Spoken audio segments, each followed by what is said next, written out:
The Olsinski Law Firm is an official sponsor of Top Bin 90, specializing in personal injury, criminal defense, DWI, family law, and workers' compensation. The Olsinski Law Firm provides professional, trusted legal services to clients facing a variety of challenges. With a team of experienced attorneys dedicated to protecting your rights, the Olsinski Law Firm is the legal support you can count on. Hi, I'm Justin Olsinski, the founding partner of the Olsinski Law Firm. Me and my wife started this firm back in 2010 with the sole purpose of providing excellent service to our clients, giving our clients a personal touch because we had worked in bigger firms where we saw that not happening. We handle criminal defense matters, civil personal injury, wrongful death, workers' comp, and family law matters. We have a team of attorneys that care about the outcome of your case, and we will fight to make sure that you get the justice you deserve. Hello and welcome to episode 43 of the Top Bin 90 podcast. We've are here after, unfortunately, Charlotte FC being eliminated out of the playoffs, right? We would have been looking forward to, talking a little bit about a playoff match, the next one against Philly, but that didn't happen. We'll touch on that as well tonight, amongst other topics. And then I have two of the best MLS minds with me here tonight. I have my co-host, Mr. Brian Bam Media. How are you today? Shocked that this is kind of the material we have to cover, a loss in Game 3 after how we talked about post-Game 2, but here we are. Yeah, dude, you said there's no way we're losing the second game. I think we all three said that. I think we were said bet the house. Yeah, I'm glad we did it. And then I also have Mr. Caleb Adams, which I saw one of your tweets, actually. I didn't tell you this, on Instagram. Somebody posted you.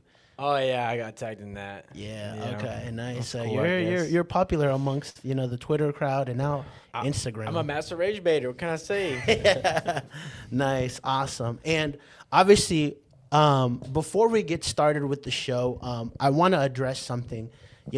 I don't really like getting too political on our podcast, but given the situation that's going on right now and it being so close to home for me and for people in the community, with the ICE raids,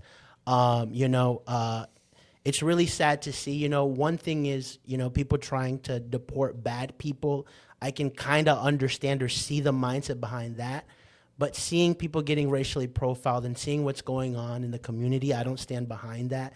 And that's really sad to see.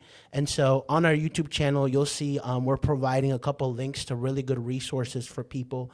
And we just want to make sure that everybody out there stays safe, And so I wanted to address that really quickly before we got started with our show, And so with that said, let's get talking about some Charlotte FC topics. And I'll start off with you, Brian. Charlotte FC, we were all expecting it. Big game, Friday night crowd, the bank was pumping. Everything was there, but Charlotte FC didn't deliver. Yeah, I feel like besides that last minute in the first half, Charlotte felt like they were in control, had a decent amount of what they needed to do done. Obviously, you needed the goal. Needed to go up in the half 1-0, I would say, at home. But still, second worst situation being 0-0, feeling like they had New York on the back foot a lot, not playing their style of game. New York wanting to possess the ball, control the game with possession, playing advance up the field. I felt like Charlotte had them pinned back a lot.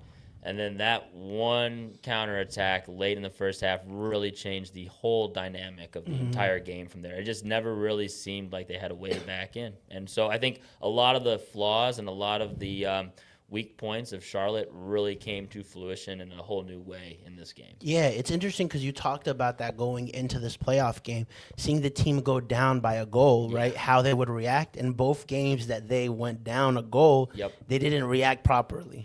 Yeah, and they just we see like they just don't have the weapons at Dean's disposal. We saw in the presser today, someone asked him about that specifically. Hey, you had were you just not trusting your subs on the bench? And he mentioned having mostly defensive options, but then he also just mentioned he felt like the players on the field were the ones that were statistically more likely to help him get back into the game. And I mean, I think now we know they just he's limited on the amount of options he has available, with especially Pep BL being out. Caleb, we proved the MLS analyst right. Yep. What do you make of Hurts game my 3? soul. What I made of that game is the same lingering problems we've had since the beginning of this club. We have a great start, which to be fair is pretty rare. We're normally a second half team, but the games that we do have good starts in the first half or so, in the first 20 minutes, first 30 minutes. I don't know about you guys, but I always get a feeling of like, man, we have to score during the stretch because I just know outside of this, I know if you get passes without a goal, they're gonna get a goal on us and the game's done. And so I felt a lot of the same feelings that I felt being a Charlotte FC fan during this whole period. We dominate for 30 minutes. We don't score a goal. We don't capitalize. In the back of my mind, I'm always thinking, we didn't capitalize on those first 30 minutes. Yeah. We didn't capitalize on it. We were really good. Sure enough, Charlotte FC. Yeah.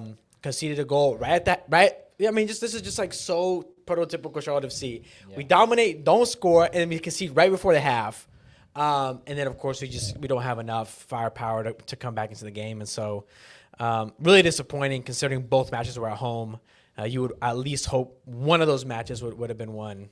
Yeah, we touched on that a lot, before heading into this game. What would the outlook look like if, Charlotte didn't go through? And so just going back to the game, to me is just, again, it's disappointing that you work so hard to finish fourth and you don't capitalize on it, And so it's almost like, well, we could have finished fifth, and it wouldn't have made a difference at the end because you still got eliminated. And also, Dean touched on the format of this today in the press conference, and I'm like, Crazy. yeah, I don't know if I agree. Like, okay, I do agree that we should go maybe to a home away format, right? If they went from 3 games to 2, sure, that's fine. But at the end of the day, you know what you're getting into in this playoff format. That's why you pushed, to finish top 4. Well, you had the advantage. It makes something very clear. Under any format, Charlotte FC does not advance. Whether it's single elimination, home or away, or the 3-game series, we get eliminated literally in every single format. So format is completely irrelevant in this. Yeah. Like if we just completely outscore New York and dominated in New York, and 2 legs, and there's aggregate goals. Okay, fair enough. Yeah. There were a couple comments from that presser that I was a little. He also mentioned the other New York game when they played on the road, like for the 10th game win in a row, and he's like, "Man, the game was at noon. Why was it at noon?" I was like, This should have been a bigger deal. Like, no one should've- knew we were going to be on a 9-game win You- streak you- on that you day. have the schedule at noon. Like, Yeah. and like Premier League games are at 12:30. Don't they have 12:30 games? So I Yeah, don't they know. have He had some he had a early few ones. moments in the presser. I was like a little bit. This is not the time or place.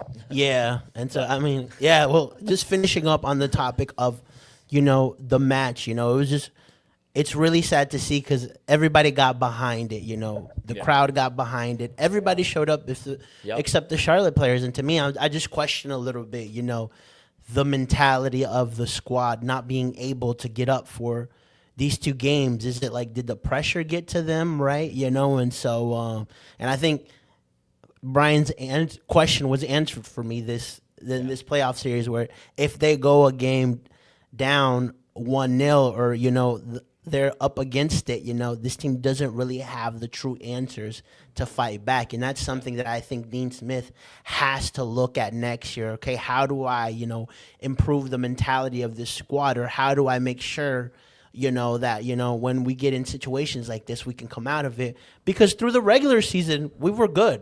Obviously you're gonna have losses, right? We had that bad period. He figured out how to bounce back, But at the end of the day, we're gonna be looking at the crucial games, and the crucial games was this 3-game series against New York, which we failed, and then the 3-game series last year against Orlando, which we failed, which is. It's so frustrating because it's like moments, right? Like there's not much. He's right. There wasn't much between both teams, but New York knew how to capitalize. Yeah, and I think that's another part of just some of the moves that were made that we thought would answer the questions after 2024, right? It was like, okay, we need one more just like key guy goal scorer. I feel like that was one of the main questions at the end of 2024. You go and get the guy, Wilfred Zaha. Dean Smith says he's a goal grabber, capable of the magic moment, right? All of those things. We don't see it this year. We still see 1 goal in 3 games. again in the playoffs in like kind of the key moments. And while I would say their XG was really good in this game, they stayed with it. They had a lot of those shots were blocked. New York was scrambling, but they still covered a lot of the ground, and blocked 7 of their 15 shots. Tokolmadi obviously had a really good look that he scored on late, so that accounts for a lot of that attacking volume. And then Bronico had one of their other better chances. So you kind of, even though they had some of the majority of the attacking volume in this game, it wasn't coming from in either key moments. Tokolmadi's chance was too late for them to get back into the game. You also had one of the other good chances with Bronico, not necessarily the guy you want in that moment. Tokolmadi double clutches, not saying that his pass to Bronico wasn't the right move after he double clutches, but him not kind of having the opportunity to take that opening when it was there for himself, when he's the guy you want in that position. I think he's a young player. He's going to learn from situations like that and be more confident. But those are kind of the moments where it feels like there's still something missing.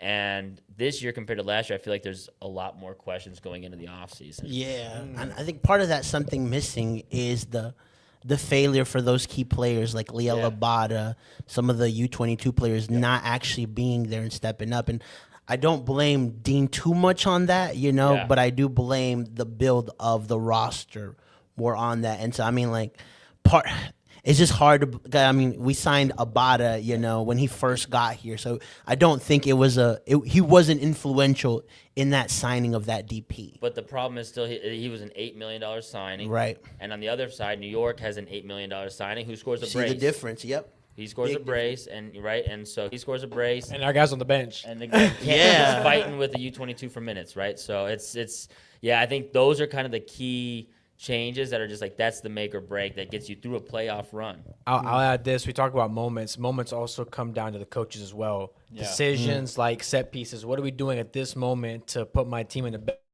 go out and get a result?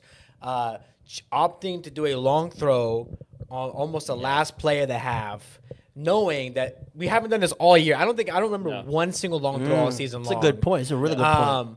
And knowing that a position like that, in most cases, actually puts you under threat much more often and actually creates a real goal-scoring opportunity. Yep. And so that, for me, was a moment from Dean Smith where, he messed up. Whether it was him who made the call, it ultimately does come down to him because he is a coach. Yep. Whatever it was, that was a costly mistake on that. And, of course, Reem, I think, needs to take the yellow there. Like, you're a veteran. He has to understand the situation. Toffolo gets beat. It's just him and Byrne. Reem has to take the yellow. But I just think of, coaching moments. We didn't talk about it much, but I also think Dean got out-coached in this series. Yeah. Oh, for sure. And I think in that moment, too, obviously people will focus on the defensive errors of Byrne and Reem. The coach sets them up in those positions. If you're Charlotte and you've got Tokolmadi 1v1 against Maxi Morales or one of the older veterans on New York City FC, you love that matchup. You love it. And so I think it's just a matchup where New York is like, we love this. We love Nico Fernandez 1v1 against Reem. Yeah, and the option to put Reem as sort of that cover option, you're probably the slowest player on the team. Yeah.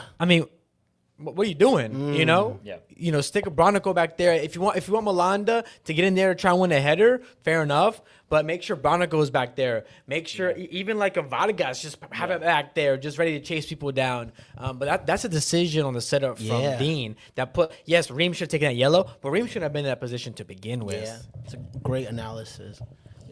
Okay, anything else you guys want to touch on this game outside of the disappointment that you feel? I think back over our history, just again opportunities to create new fans, to create just memorable nights for our fans in the stadium. Yeah, that's a good point. How many of those do we really have? Thinking about it, opening. I'm thinking of home openers. I think Miami. Beating Miami at home is fantastic. That's you get 2 wonderful. or 3 a year. We've gotten a few, but for this right here, it's just another opportunity to really keep pushing the team. At least they scored. Yeah, man. When we went down 1 goal, I'm not gonna lie, I was like, we're kind of cooked here. Yeah. But I was like, please, just at least score a goal. Yeah. Even at 2-0, I'm like, at least give the crowd something to cheer about, give some hope. Yeah. Finish the game. So I'm glad for that, but the first game was a 1-0 loss. Second game, we get thumped 3-1. Yeah, by New York. So Their two first wins in Charlotte in In Bank of history, America, I yeah. think, as well. So That's insane, It's kind of dude, crazy. yeah. It's a kind of just a wild turn of events. Yeah, it's an interesting. I asked Dean this. Like, he had an interesting relationship with New York City. Yeah. And so there's like a lot of thread between Dean Smith and NYCFC for Charlotte. So Yeah, anyway, and even going back to Glick, Tom Glick, who actually was the opening his official role, but he helped really establish his team and bring the club to Charlotte along with Tepper, and so he's the one who founded. Well, was a big part of that founding team at NYC. So a lot of ties between the two clubs. so I blame him then for this loss. He knew we would play them in our 4th season. Awesome. Moving on to the next topic. I want to go over, the season. It's been a very interesting season for Charlotte FC. Yeah. You hit the top of the East. You have a terrible spell in May, part of June. You go on a 9-win game streak, and so you look like you're not going to finish top 4. You end up finishing top 4, It feels like a roller coaster ride. Caleb, what do you make of the season? I want to start this off by saying that being consistent in MLS, going one season, finishing 5th, going 4th, staying within that range is really difficult to do in this league because of parity. It isn't like the Premier League where the same teams kind of finish around the same spots because they have a certain amount of money that they make. Generally, those teams are all divided by how much money each of them makes. And MLS is very different. So it is something that's absolutely respectable and we should be proud of being able to sort of have this consistency from going from 5th, going to 4th. So I do want to preface everything by saying that it's something to be really proud of because it is very difficult. We saw someone like Columbus look, super, super dominant last season, the year before that, just really fall off a cliff here this season. So definitely something to be proud of. But the season as a whole, it was good, but I was left wanting a little bit more, not just because of playoffs, because I wanted to see the team actually advance in certain areas that I didn't feel we advanced in or improved upon. I do feel that the identity of this team is very much the same as it was last season, and we're still not getting over certain humps that have sort of haunted us over the past few years. Yeah. I feel like they improved on the scoring end, right? Obviously, Pep Biel's season, I think, was massive. Zaha, especially coming on late and starting to put some goals away. Toklomati as well.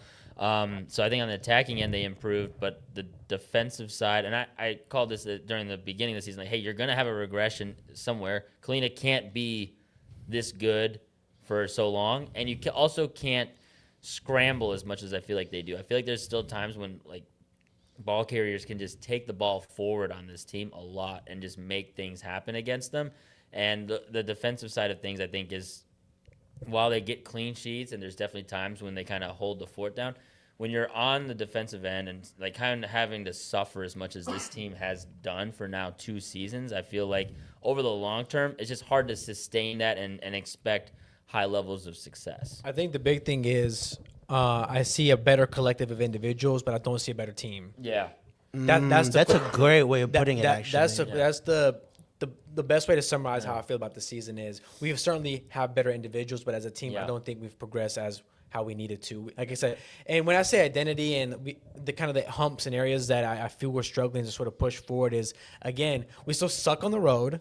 We lost way too many matches on the road. Yeah. That's been haunting us from the very start of this campaign. And The only pushback I would have with that is just in MLS, it generally tends to be like that. And if you could finish top 4, then you're like, okay, well then, like, it's kind of excusable to a degree, unless you're chasing like a supporter shield. well, right? that's fair, but to counteract that, you have to be really, really excellent at home. That's not sustainable. Getting the amount of wins, getting 13 wins at home every single season, doing it again next season is not sustainable. And I'm not even asking you need to win on the road that much. Just get a few more draws. That's really the main thing, is just like hold out, suffer, and pull out a draw. We had 2 draws all season. 2 draws all season.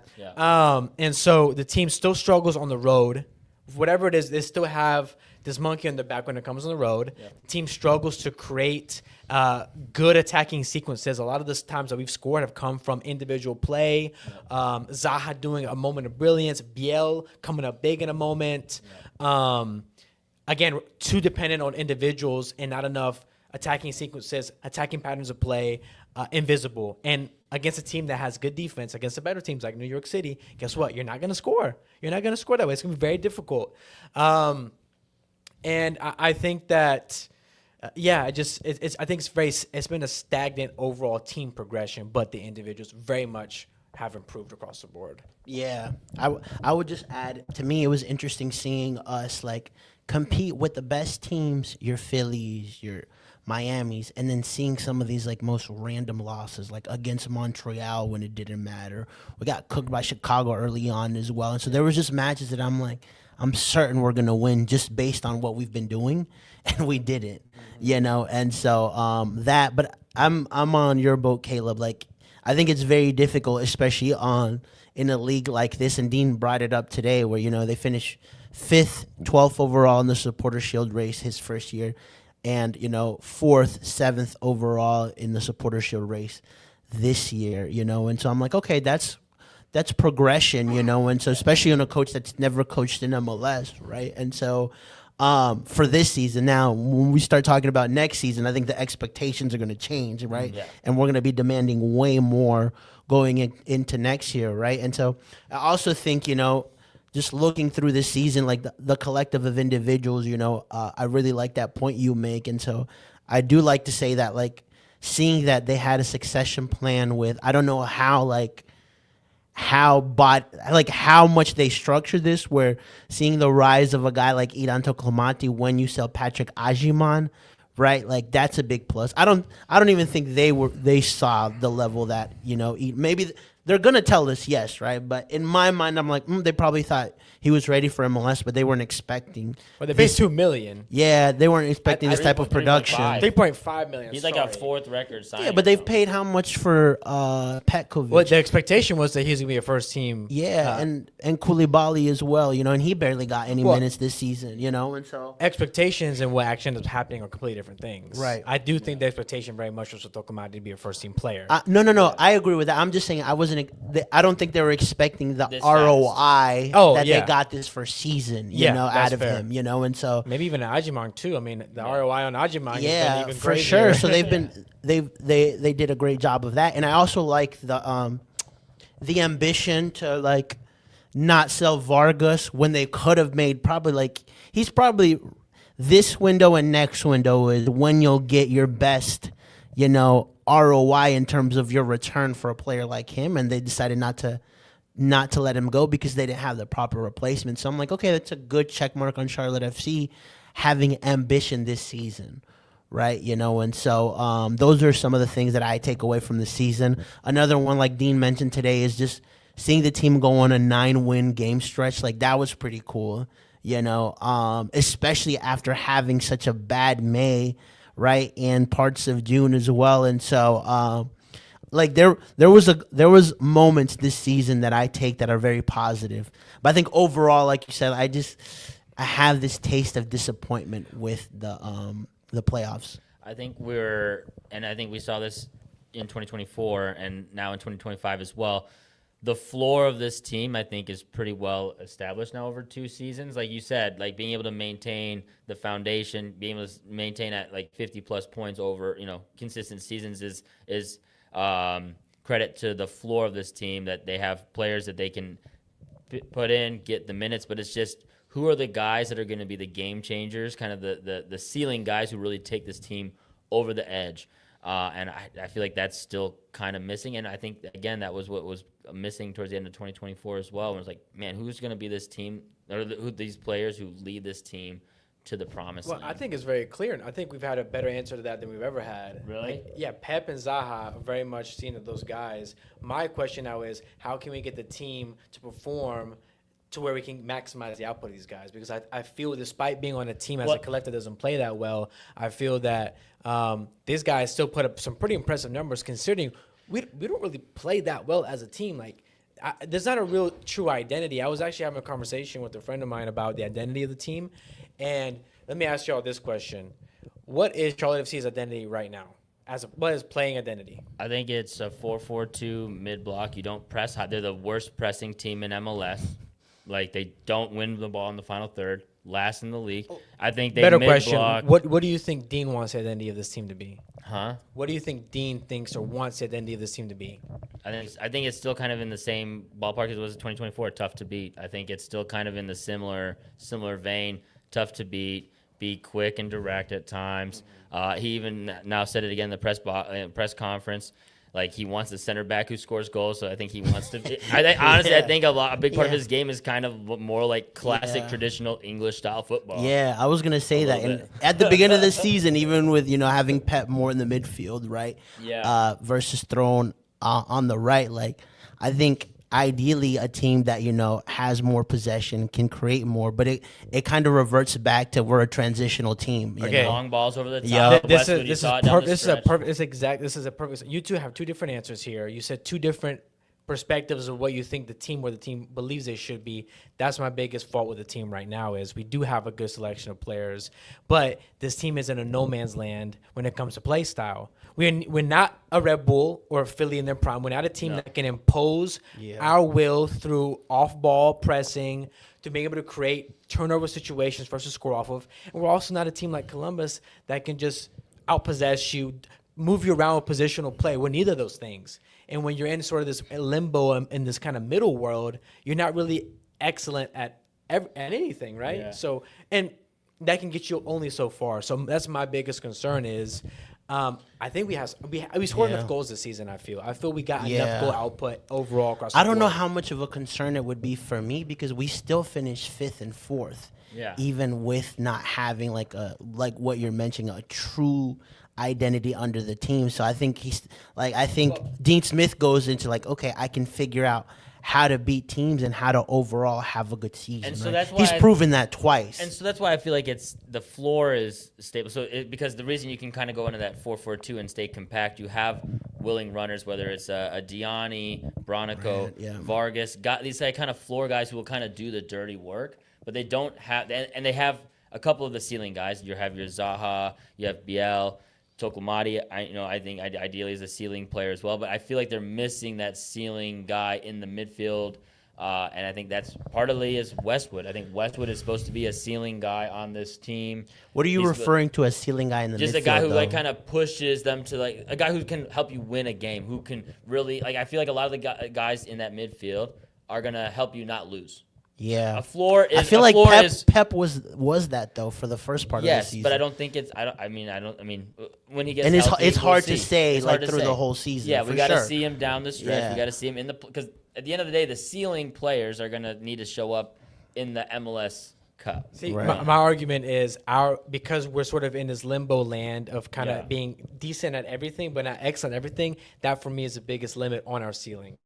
That makes sense. Like I think I think that goes back to the floor. Like if you're decent and stuff, that's the floor, right? No. No, that's what I'm saying. Yeah. No, what I'm saying is like how you describe the players as people that only, and maybe the play style is determined because of the players, right? Of like, hey, maybe because the players are this way, they can only do this way. My thing is our play style doesn't enable it isn't excellent at any one thing, so that we have no ability to hit a higher ceiling because we're just Okay. we're just okay at everything. Yeah, and so I think you need a more special player deeper in the deeper lines. I think that's sort of my final point was like you need a ceiling player, a guy who can really take this team to the next level in like either that middle line, right, in the midfield, or even deeper, like in the 6, 8, 10 role, or not so much the 10, obviously, because Biel's there, but like in the 6 or 8 role, a guy who's a little bit more dynamic, a little bit more just capable of kind of controlling the game. Again, I think Westwood was supposed to be that guy, but we saw down the stretch, he obviously also said in the his presser, that he had back issues down the stretch. But I mean, he's going to be 36, I think, going into this year. So I feel like his ceiling is going to continue to regress. I just had during that final loss in Game 3, his presser, while he said a lot of the right things, and this is totally speculation and vibe, but it just seemed like mentally it wasn't like I think he felt a little bit more deflated than at the end of 2024. He was obviously very emotional at the end of 2024, felt like they were broken and they had a chance to go on past Orlando. In 2025, he talked this year, he talked a lot about like the holes they were going to need to fill. He's like, we got to replace Malanda. He felt like they really had a chance to go deep in this tournament, and it feels like the drop off mentally in his head And this is, I mean, he didn't say these words, Yeah. but this is the feeling of what the vibe was from how he kind Yeah. of talked a little bit. It felt close to the end. That's an interesting point, because like he has a sense also of where the squad is, what they're planning for the next year, right? And He he's said looking. top. He said yeah, top. he's His looking at it. words He's like, were we're top. losing a very important player. That's a very good point. And I'll add to this just real quick. I do think that the player situation is definitely a big question mark. Yeah. I do also think, and as to because of the player situation that we're at right now, I can't fully say with full confidence that Dean's style has a limit in this league. But that's what I'm alluding Yeah. to is that the Yeah. way Dean likes to Yeah. play, the way he sets up the team, I do think it has a limit in this league, and it's one that doesn't allow us to win the MLS Cup. But I'm not Yeah. 100% putting my hammer down saying we can't win the league with the way Dean likes to play because our player situation is still not ideal. Yeah. And so I'm gonna give him another year. But if we're having the same issues and the same sort of things running into with better players, then it needs to be some serious questions asked. That's Yeah, what no, I'm getting to. 100%. What do you make of Dean's ability to, I guess, set up certain positions or, like take for example, like the back line this year, there was a lot of changes, Yep. The fullbacks that we brought, everybody had a hamstring by the end of the season, right? And so, but having said all of that, like you still go a place up. I know we conceded more, right? But like overall, you were able to have, improvements in your team. So I want to start off first talking about that back line, by the end of it, it was a very experienced back line with Nathan Byrne, Tim Ream, Adelson Malanda, and Harry Toffolo, right? And so I guess what do you guys make of the back line and the goalkeeper situation? Obviously, I think with Kalina, it's pretty evident for us, started off well, had the dip, and then kind of came back and looked great. But I'm curious on you guys' thoughts on, the back line first. Going into 2026, I think. No, let's touch on like okay. this year. Well, I mean, it's tough to. I mean, again, I think in the playoff run, we kind of saw the limitations. When you're not able to control large portions of the game, you're gonna have to do some scrambling and 1v1 defending. And I think at times this team struggles in that regard. And I think a big part of it, while you can have experience at some point, this league is a physical league and demands that you are capable of handling those physical requirements. And I think this team, like that back line, is all besides Malanda plus 30, and I think we started to see some of those limitations in the playoffs, specifically when New York asked questions of Charlotte in that moment, like, "Hey, can you run with us?" And they struggled to answer that question. And I think at times also during the season they struggled to really stop the ball carrier. There was a lot of carries into the final third from opposition, and I think those kind of moments. I mean, while they have the experience, it just seems like they're definitely still missing something back there. I think a lot of that could be remedied with actually getting a true ball-winning defensive midfielder. Yeah. Neither Westwood or Bronico are not true ball-winning defensive midfielders. Gianni did help cover that bit. If you look, I'll be interested to see the stats of when Gianni's out there and how many goals you can see, and when he's not. I think Gianni provides a better cover than both of those guys, but we ran with Bronico and Westwood most of the season. Neither of them are true ball winners. Yeah. My opinion on the back line is I'm really that's kind of where I feel the most comfortable aside from replacing Malanda. Right. I think Byrne is still very much playing at a high level. Yeah. I think Toffolo is only going to get better with more experience in the league. Reem, I thought, finished the season really strong. Yeah. I think there were times where we saw Reem throughout the season. We're like, oh, I don't know, is he still good up for it? But I think Reem is up for it for another season. He's got a World Cup to try to get into next year as well. So exactly. that's a positive. And so Toffolo he's looked going to great. be motivated Yeah. for sure. Milana, of course, is a big question mark. But and Kalina, I got a lot of crap for a tweet I had about we need to replace Kalina at some point. But the reality is, like, the succession plan has to be like that's why calendar was brought in. Yeah. I tweeted that out. Guess what we did in the summer? Go and sign calendar. Dang, that really your tweets, bro. And so that's obviously a question mark with Kalina. Again, are we gonna get year 1, year 2 Kalina? Or are we gonna get year 3, second half of year 4 Kalina? Yeah. And the thing is, ultimately, is the way that Dean's gonna set up our defense going to help us not be so reliant on our keeper. I would love for Kalina to just be, if Kalina's just average and our backline has good shape, good setup, good organization, good team press, and we don't need to count on him as much, I'd much rather have that than a Kalina who's MVP. You know what I'm saying? Yeah. I don't want Kalina to be number one in saves. Kalina was up there. I think he may have been number one in saves this year. He had the most saves. In the He had the most saves in the league. Yeah. I would prefer to not that be a stat for our goalkeeper. It's 2 years in a row now where he's led 2 in years. a lot of goalkeeper stats. And I don't think it's.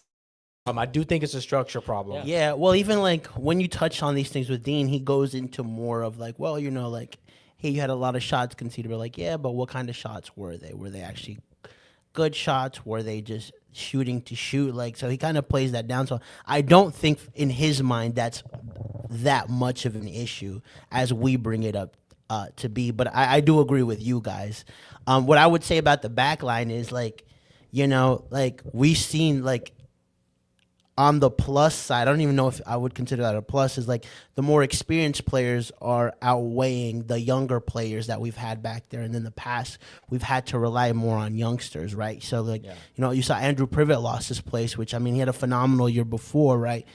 Yeah. Tim Ream pushed him out, right? We saw Marshall Ruddy play both sides, right? And, you could tell that, like, he's just not comfortable playing as a fullback. Like, going forward, he looked great, but there was a lot of times where he looked iffy. So having that stability of, Nathan Byrne and Harry Toffolo for me was crucial. Add the experience of Tim Ream and Malanda in there. So I'm on your camp, Caleb, where, like, I think that experience, if they bring in somebody that's younger or around the age, kind of in their prime as a center back, Justin Hack is available free agency. The New York City center back who completely shut down our attack. He was dominant in this series. I was really, really impressed actually with what I saw from Hack, and I was really impressed with him. I mean, Zimmerman's on the market, but Hack's 24 years old. You could probably pay him you could probably still offer a generous contract without paying as much as Zimmerman, and you're set back there. I would love to make a move for Hack.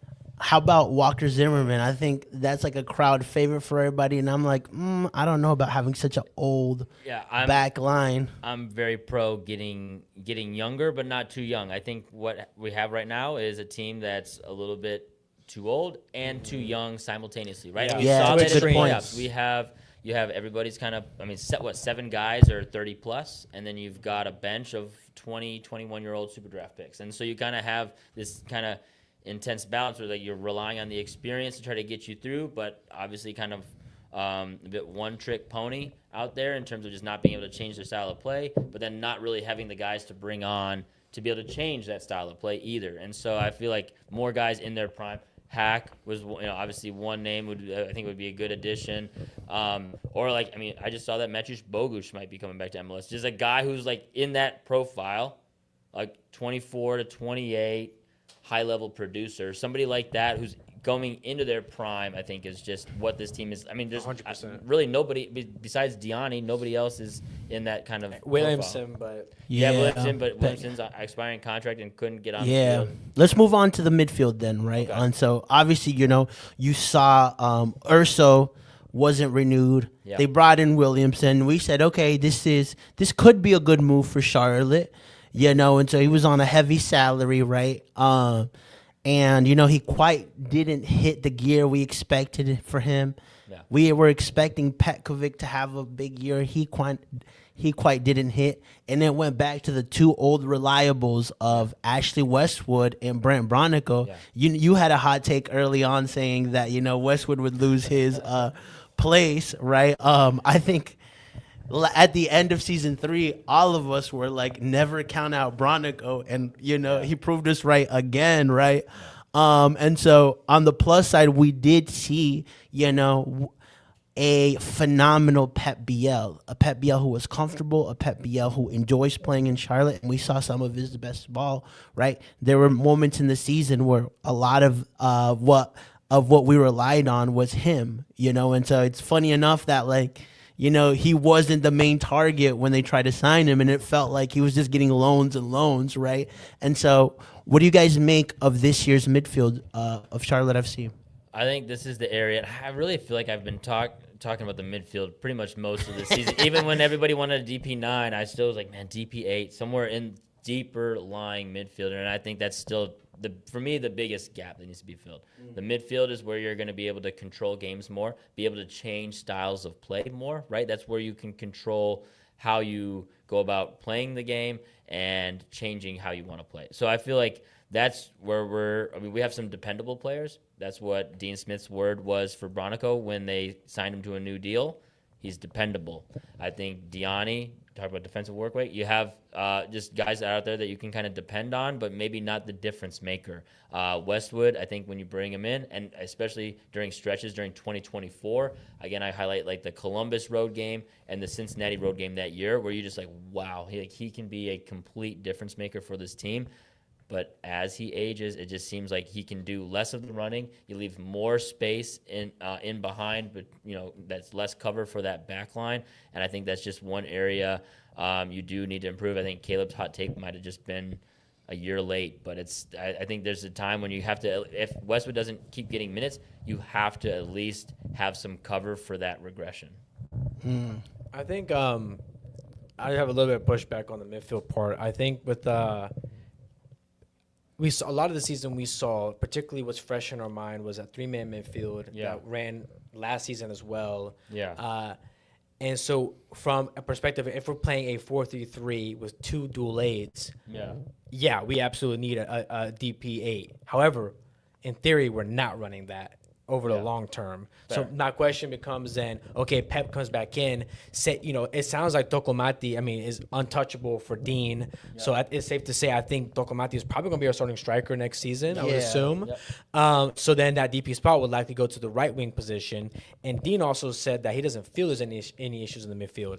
Yeah. Now, fair. That the response to the midfield question is completely dependent on, are we going to play a 4-2-3-1 with Pep in the midfield, or are we going to play a 4-3-3? Because if we play a 4-2-3-1, Pep as the top of the point midfield triangle there as an attacking midfielder, I personally feel that that's the difference maker we get out of midfield, and the 2 guys behind him are cover and get the ball to him type of roles. Like I look at even like New York City, they got O'Neal and they got Perea. These are not special midfielders. These are actually 2 pretty defensive-minded midfielders that don't really offer much passing range. They don't offer many goals. But guess what? They have 4 guys in front of them, Maxi Morales in front of them, who's dictating, pulling the strings. I think Pep can be that guy. That's why I'm not super keen on a big splash on a midfielder if we're going to be playing 4-2-3-1. Now, if Pep goes to right wing and we're going to play a 4-3-3 with 2 8s, absolutely, we need to invest there. So that's the biggest question for me. I just feel like even when Biel I wanted to keep like the season and what we needed but we're just gonna integrate it because there's no way we can talk about it without like looking ahead, right? Well, I would just add to what Caleb said. I think also like when you're looking at the midfield, a lot of it too to me comes down to like how they plan next year in terms of, are they going to move Petkovic on and try to free up that U22 spot? Yeah. Eric Williamson's on $800K, right? Or somewhere around there, right? That's a big contract, right? That they're not going to renew. There's no way they renew him at that type of money. So also what they're able to free up in terms of what they bring in to me is also going to be key on how they structure that midfield. And even with when Biel's out there, the dynamism in the final third, I just don't know if this team has really shown the ability to control the ball, period, under Dean. Like, whether it's a 4-2-3-1 or a 4-3-3, like, I feel like that's true. That's where I go back to. It just feels like they try to want to hold more possession, but it comes down to, okay, we just look better in transition. And if you have a moment where it's like, okay, so if you have a 4-2-3-1 where the situation is, okay, just get the ball to Biel, you still don't really solve the problem of you're not becoming more dynamic. It's just now, okay, well, we just got to make sure the 2 defensive midfielders can't get the ball to Biel, and now you're shut down. I do think a winger completely changes that dynamic. Because the thing about a front 4, Vargas, he's had a better season, but Vargas is by no means a Buanga. No. He is by no means a Dreyer. who just stormed the league, right? Yeah. Like Unreal signing. when people play against us, you have Biel in the middle, you have Zaha, you have Tokomati, and then you have Vargas. Vargas is a very he's a one-trick pony. That's what he is, frankly.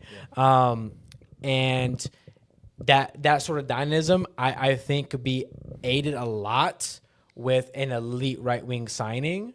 But I also do think, though, that I look at, for example, the midfield, some of the best kind of midfielders in the league. I think of them elite, like Tillman, for example, over at LAFC. And these are guys that are not particularly special, but they're 27. Yeah. They're in their prime. Physically, they're in their prime. Mentally, I do think I do think that would be a boost to have someone in the prime. But my thing is, do we play the way that we play? Are we not dynamic? Because Dean just never really had dynamic teams to begin with, and the one really dynamic team he had Jack Grealish, which ended up being a Man City player. Or B, is it a personnel issue, or in the midfield, or is it an issue of having an elite enough right winger to really shake things up in the attack and really give that front three flowing and Pep floating in behind everyone?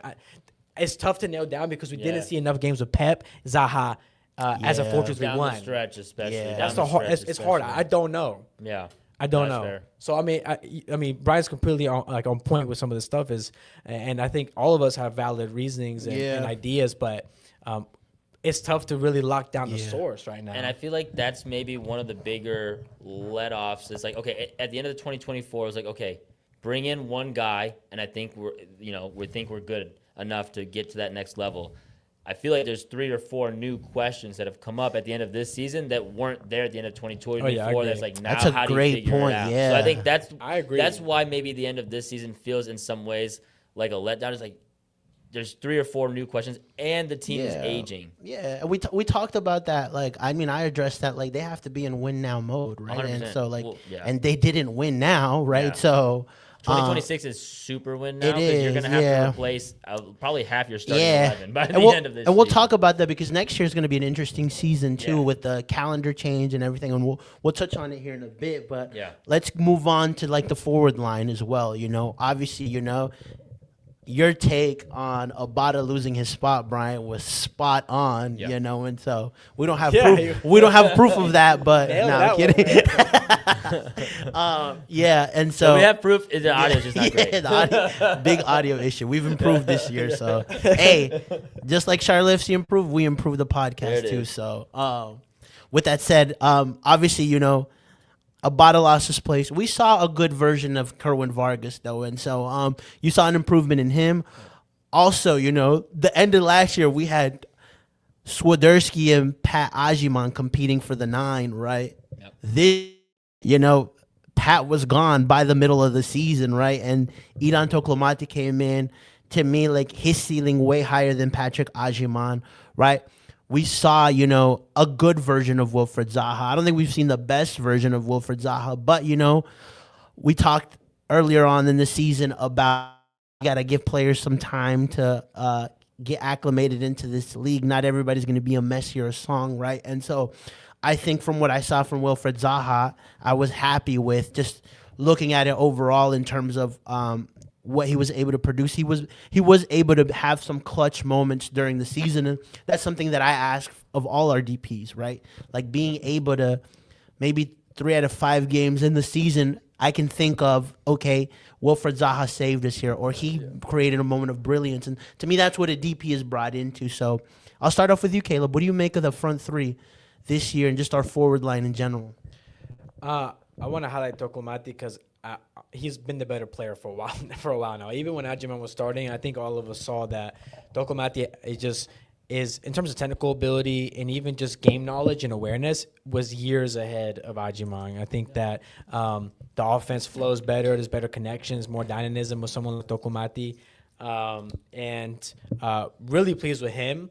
I feel this league used to be a really striker-heavy, dependent league. It's going away from that. It seems that wingers are starting to really be the ones that dominate. And, of course, attacking midfielders still have a place in MLS. They always will have. But it does seem that dominant wingers are the ones that are sort of the team carriers at this point. Every team, has needs to have elite wingers. Two of the best teams in the West, San Diego, LAFC, have elite wingers. And so I look at our team, and Zaha, I love what Zaha brought. Really enjoyed his game. I think he's become more of a playmaking winger. He is not a Buanga and a Dreyer or someone that can run in behind, is aggressive with the runs and just finishes it. Like, these are transition beasts. Like, Buanga's a guy that you want him off the shoulder of somebody, feed him into behind, and he's going to do some work. Zaha's not that guy, but you need, ideally, in the most ideal world for me, you have a playmaking winger and you have a run in behind, a nuisance type of winger. That's what we're missing right now. How much do you think that came down to how Dean Smith wanted Zaha to play? I think part of it comes just out of necessity because Pep was out for so long.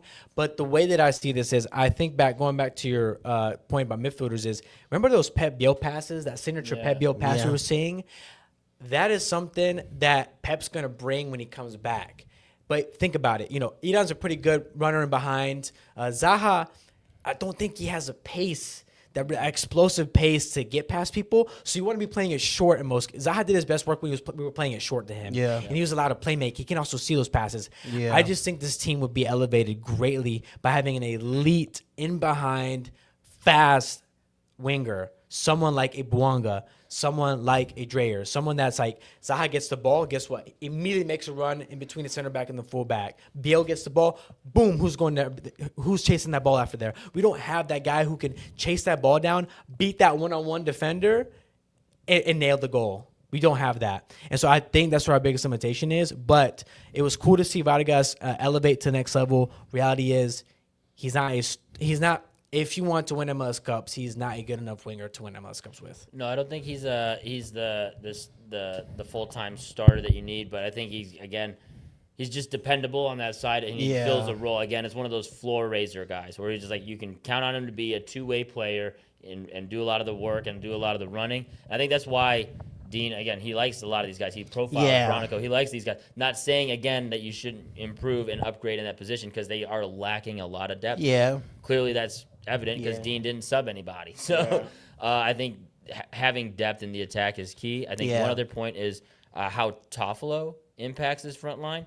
One of the reasons Zaha was playmaking and going central, especially during the playoff series, was because Toffolo was playing pretty much as like a left winger, especially in Game 2 and Game 3. He was playing super high, and Zaha then had the freedom to push in, play more. Marty as well, Rush Marty. Yep. Same before that. It was the same. It was the same sort of thing as we saw him being able to cut in. Zaha was doing his best work. Yep, exactly. So I feel like him playing more almost like as a second tucked in cam is going to be key for him in 2026.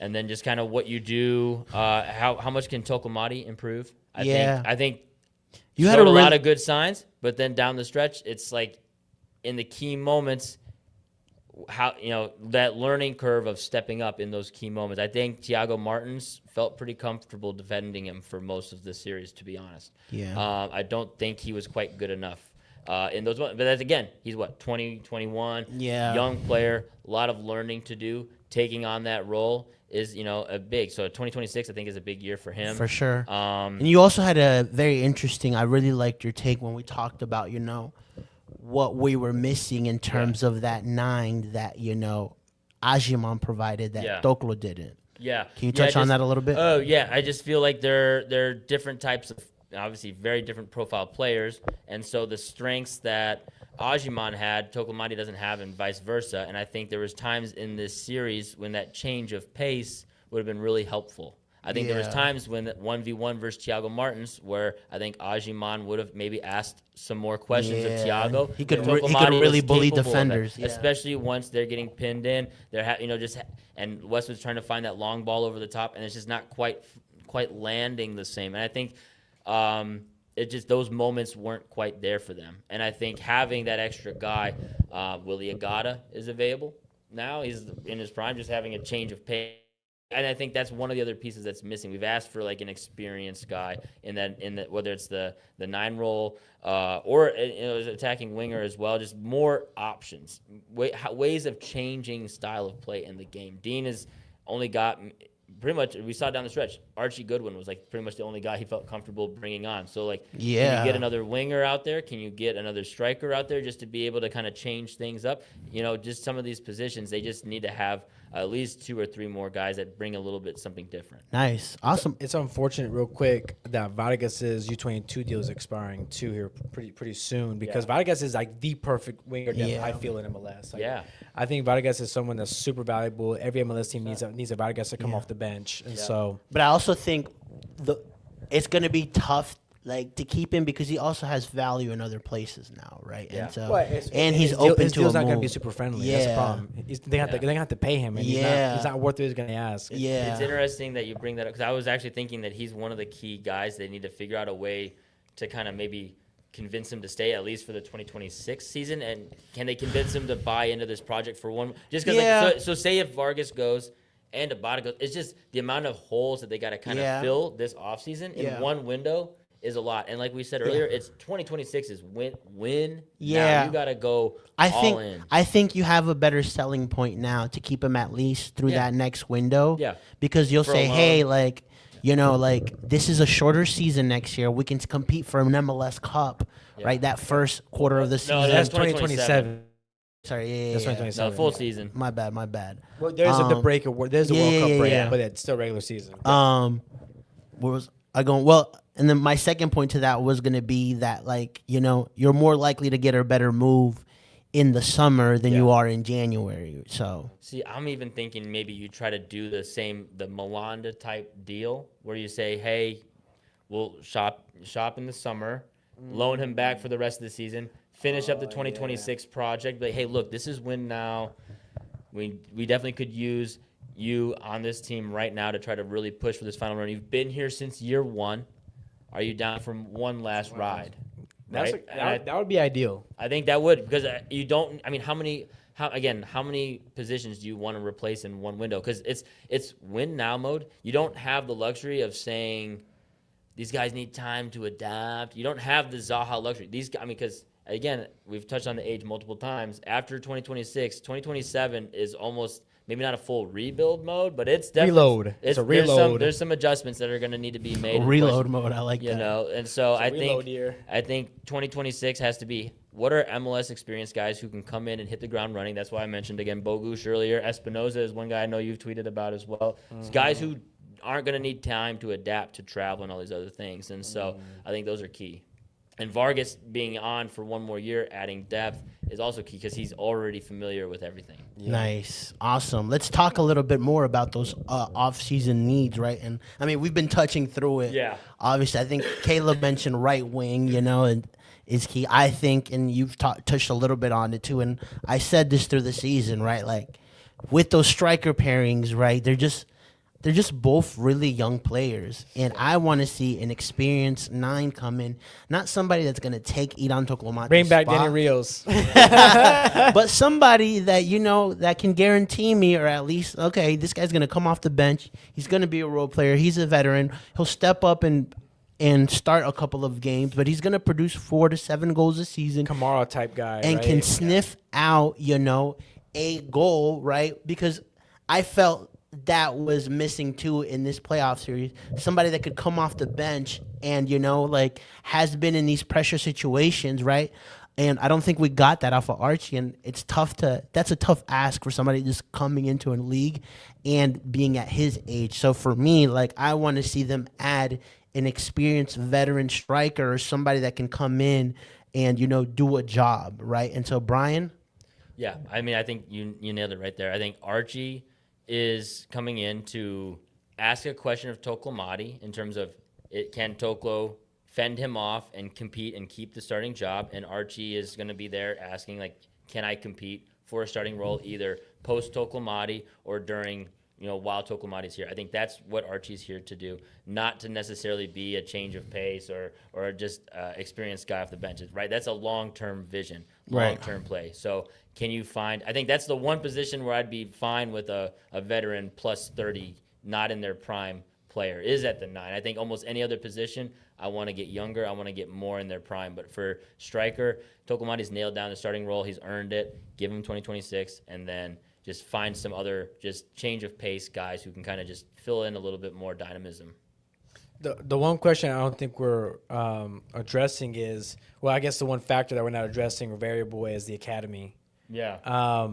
One of my biggest disappointments this season was actually the lack of involvement of academy players across the board. Getting close to that year time. 4, Yeah. I anticipated and hoped by year 4, going into 5, that we would start seeing some at least, trash minutes for some academy players who are slowly getting into that rotation, and that's been one of my biggest disappointments when it comes to rating a season, an MLS season. For me, it comes down to I'll rate the regular season, I'll rate knockout competitions, and I would love to also rate the recruitment aspect of the team, and I also want to rate the academy as well. These are kind of the 4 pillars that I see that I can kind of rate the season on. And on the academy side, I've been really disappointed on the lack of players coming in. Aaron John being an example. You just talk about midfield, dynamism, someone who scored 20 plus goals and assists and legacy. I really wanted to see AJ get some minutes. Then Fasha, he got injured, unfortunate, but he's getting,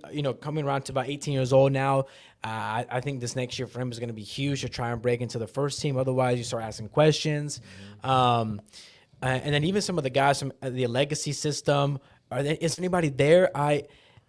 Given the season they had too, it wasn't really promising, But that's Dean made it sound like he felt pretty good about what happened this year down there. That's what he said in the. He was press happy with how release. they're. What do you mean? What do you think he meant by that? He said, So "I like they how didn't they're even being make the coached." play on. Well, he What said does that like, mean to him? He likes that. I mean, I think, and he addressed this. Like, results aren't the primary focus at the developmental level. That it's how coachable they are, how are they learning, and how are they, developing as individual players. I think is what he was kind of addressing, and he felt like he liked how Gary was coaching them and how they were improving as players and learning the game. Technically, tactically, those kind of things. And so obviously that didn't turn into results. They had their worst season in Crown Legacy history in terms of results, but that's what Dean's point kind of was there. Is I think he still liked the progression. Now, at the same time, the pushback is going to be if these guys don't get minutes on the first team, like Caleb said, eventually it is. I mean, because Nimfasha technically he earned minutes in 2024, and then he's regressed since then. That's over a year ago, right? That's pretty much over a year ago. So AJ had a great 2024. And I don't even think he was starting as regularly this season, whereas last year you couldn't keep him off the field, and he hadn't even earned a contract yet. And so I think there's definitely going to be some question marks being raised about Jack Neely, I guess, got closer. He earned some minutes this year, but it's definitely who's going to kind of step up from that young pillar. Now, I don't think that's the difference in making, the progression you need as a team, whether it's qualifying for Champions Cup, winning a trophy. These are just kind of the future building blocks, but still, you want to see progression there as well in terms of minutes. Well, I think it's not the game-breaking thing right now. I think of someone like Quinn Sullivan. Yeah. My thinking is I think of someone like Quinn Sullivan, who was elite for Philadelphia. He was slowly integrated in, got minutes, contributed a goal here and there, and pushed a DP out. My point with this is, you want your academy and young players making a push, making cases for themselves to push other guys in the team themselves, right? Yeah. Their MLS, because of roster rules, you're not going to be able to fill all your gaps by buying players. Reality. We're going to have gaps that we're not going to be able to fill this offseason, and that's where your academy has to come in. I think of the Sounders, I think of Philly. A big part of why Philly can get away with losing 6 guys to international break, still get results, is because guess what? Some of their academy kids are getting thrown into here, stepping up. And even the academy kids who maybe aren't academy kids anymore, guess what? Because they've accumulated minutes slowly over year 1, year 2, guess what? Year 3, all of a sudden you have someone that could either be a starter or a reliable backup to come in 60th minute. So I say that to say, what's going on there? I would love to kind of see some progression there. Baye Coulibaly is another name that's it's rated highly. He's a midfielder, 18-year midfielder. Is he going to play a role? Yeah. Well, I just think with him, it was like, okay, Dean had opportunities to use him, and it felt like he just wasn't comfortable. If you're down 2 men, right? or if you're up 2 men like the game in DC and you put him in for the last 5-7 minutes. Again, that's where minutes in the beginning of the season Yeah. make the difference now to build that trust. Yeah. Baya Coulibaly wasn't even brought into the team Yeah, until summer. the second to last But that was game. a perfect opportunity. You're 2 men up against DC United. Give him 20 No, minutes. yeah, You know what I'm I saying? agree, and that's also where I think Dean is very much one of these guys, I said before, that has like 13 guys he trusts and runs them into the ground.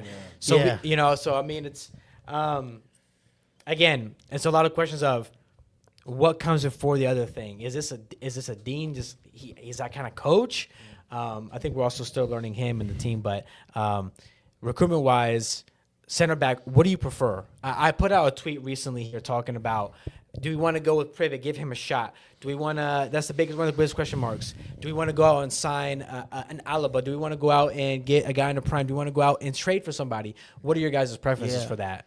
I definitely think they need a fourth guy, right? Because right now we just got Tuiloma, Ream, and Privet, and that's just not enough. So you need to get a fourth guy regardless, whether you get a starting caliber, a rotational guy. And again, it doesn't make sense for me to get rotational pieces. I think you need to be signing game breakers. I think you need to be signing guys that are capable of really pushing this team. Again, because it's win now. Like, it's 2026 for me, kind of maybe not or completely bust, but I mean it'll. I feel like if they don't win anything, I think it is. If they don't win anything by the end of the season or show serious progression or qualify for Champions Cup, I feel like 2026 is kind of a bust season. And so agree. I think given that, you gotta sign an experienced, just a guy who you could be like, oh, you're gonna have to take a spot off of him. You know, Yeah. Privet's gonna have to step up his game. Tuiloma's gonna have to show, some extra life. Like I don't think you sign any question marks this season. It's MLS experience. It's you project them almost right into the starting lineup, or they got to get pushed out. It's guys who can help win now. Yeah. And so I think you find, whether it's a Justin Hack, somebody in this league, I don't think you can afford to be like, oh, they just need time to adjust. Like I said earlier, you got to find somebody who can help you win 2026. Yeah, I think I'm on the same boat. Like, I want an experienced starter that has MLS experience.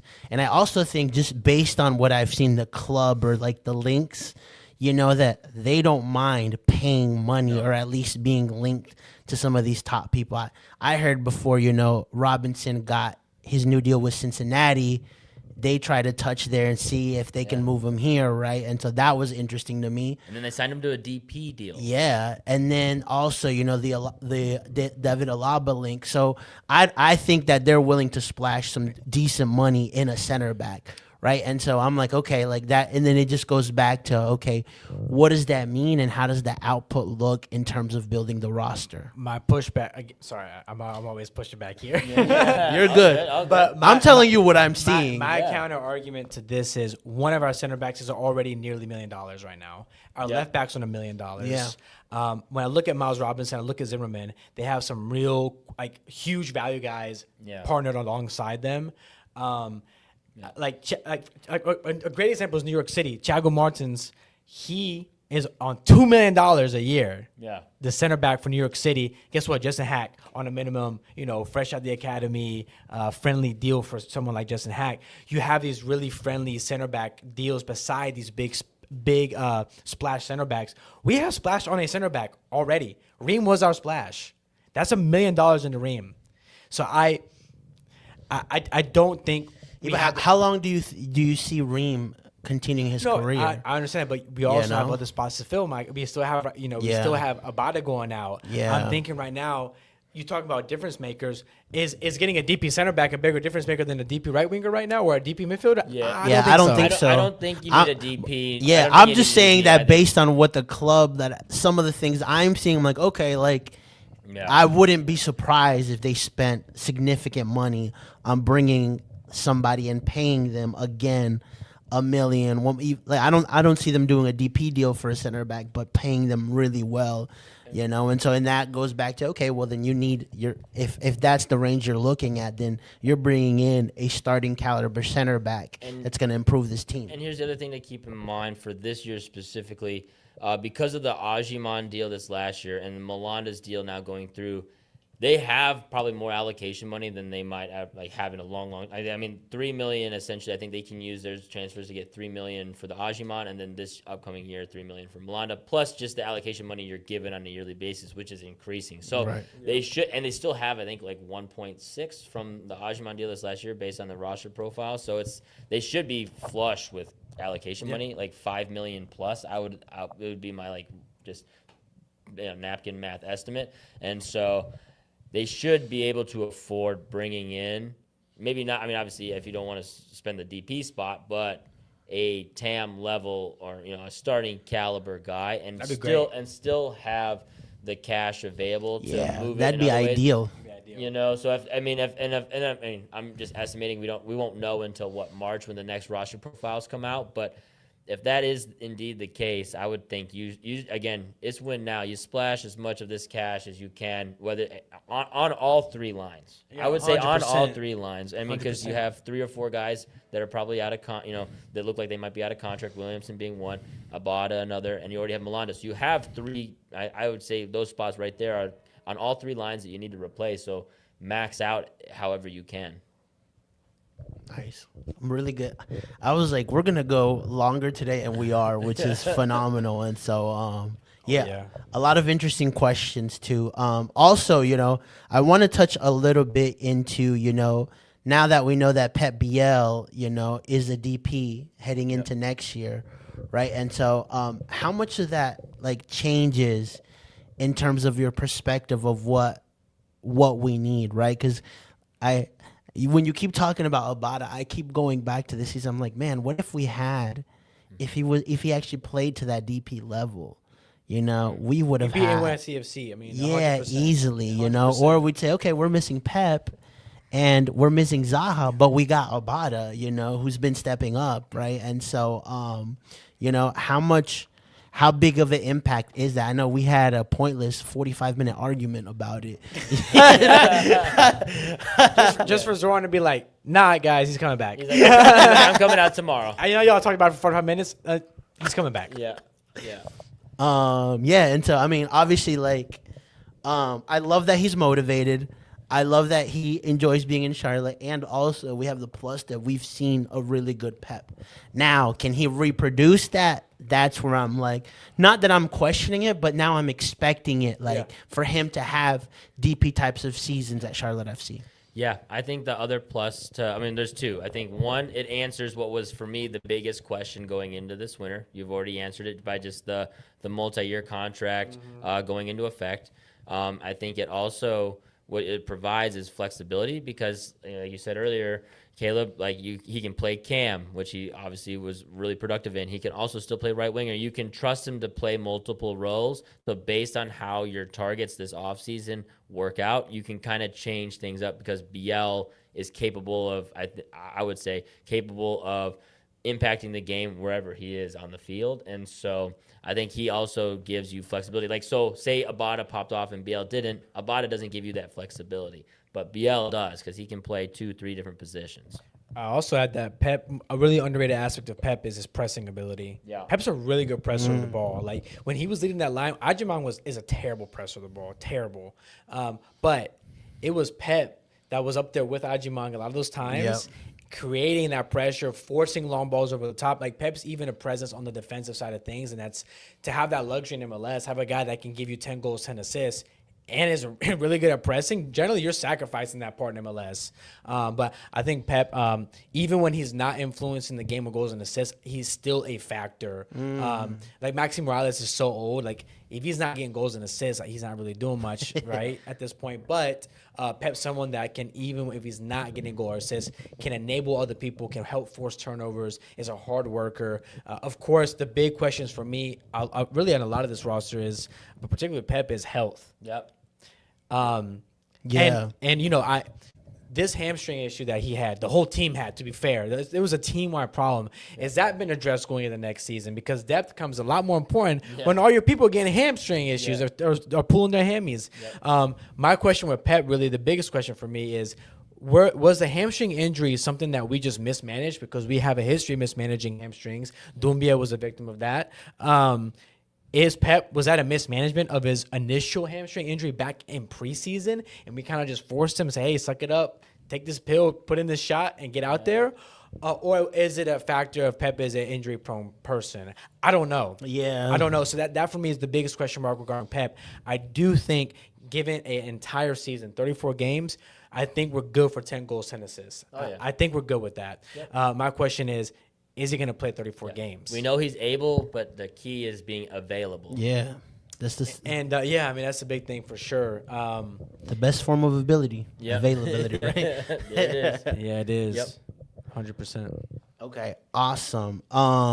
There was one more thing I wanted to touch on Pep BL, and now I can't remember, and so we'll just move on to the next subject. And I want you guys to talk to me about the new MLS calendar change, right? And so they're going to adopt a August to May calendar, right? And so, you know, we saw a lot of I want to say, this is just my perspective. It feels like a lot of people that are maybe MLS 1.0, MLS Yeah. slightly 2.0 are super against that. People that are becoming more attracted to the league are for it, right? Now, that's just a hunch I have. There's no science or data behind that, right? But I want your guys' take on this calendar change, because this is huge. Yeah. This is going to change the dynamic of the league, I think. Also, you know, when you talk to Dean Smith was for it, you know, Zoran has mentioned it multiple times that it's more difficult to get deals done when, you know, you're not lining up with a European calendar. And so, Caleb, I'll start with you. Do you like it? Do you hate it? Are you don't care? I've been very public that I'm all for this change. Right now, this is what first thing I'm going to say is people are not realizing that the teams voted for this. Yeah. There's a lot of people saying this is going to hurt the team, how they're going to handle the finances of it. Guess what? The majority of MLS teams voted for this, including teams in the northern markets. So they believe, and ultimately MLS is the most business of all soccer businesses, right? Yeah. This is a closed entity system. This is strictly a business.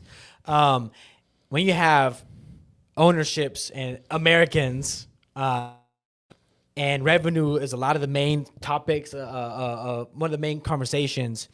That's always going to be at the core of these conversations. Yeah.